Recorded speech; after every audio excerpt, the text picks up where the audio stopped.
Unapomaliza chuo kuna sauti nyingi zitakusogelea. Zingine zitakuwa tamu, zingine zitakuwa chungu. Wapo watakao kuambia elimu haina faida, watu waliofanikiwa hawakusoma sana. Wengine watakucheka, watakwambia huna connections, hautapata kazi.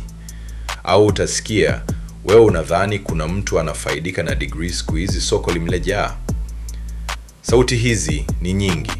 Kitu cha kwanza utakachotamani kufanya ni kukata tamaa, kukaa nyumbani na kujiuliza, nilisoma hii miaka yote kwa nini? Mbona waliomaliza zamani bado wanahangaika? Nataka nikuambie kitu. Elimu sio tiketi ya mafanikio ya haraka, lakini ni silaha ya kupambana na dunia kwa uelewa mpana. Elimu haikufanyi uwe tajiri kwa siku moja, lakini inakupa mbinu za kufikiri. Inakupa uwezo wa kujifunza upya mambo mapya. Inakupa muonekano wa kuthaminika katika baadhi ya milango ya maisha. Sio kweli kwamba kila mtu aliyefanikiwa hakusoma, lakini ni kweli pia sio kila mtu aliyesoma atafanikiwa bila juhudi na mabadiliko ya fikra.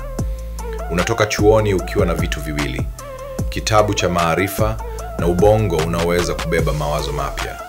Huo ndio mtaji wako mkubwa kuliko pesa. Kama umezoea kusoma vitabu vya chuo, sasa jifunze kusoma vitabu vya maisha. Jifunze mbinu za mtaani, jifunze namna ya kujifunza tena kwa kasi.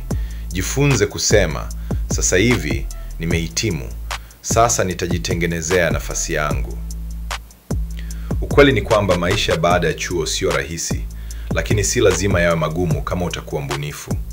Usikubali kauli za watu zikakwambia elimu haina maana, ila tambua, elimu yako inahitaji kuongeza juhudi, kubadilika na kupambana. Usikae ukisubiri nafasi ije, anza kuitengeneza. Kama hakuna kazi, tengeneza kazi ndogo kwa ulichonacho. Kama soko limejaa, tafuta jinsi ya kulisoma upya na kujitofautisha na wengine.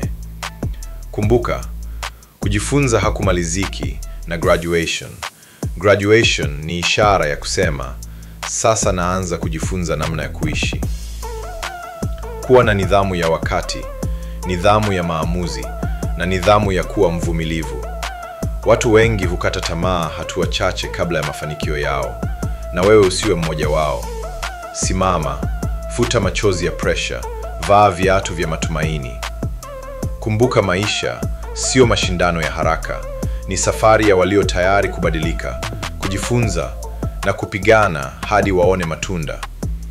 Wewe unaweza, ndoto yako bado hai, usikubali kukata tamaa. Kama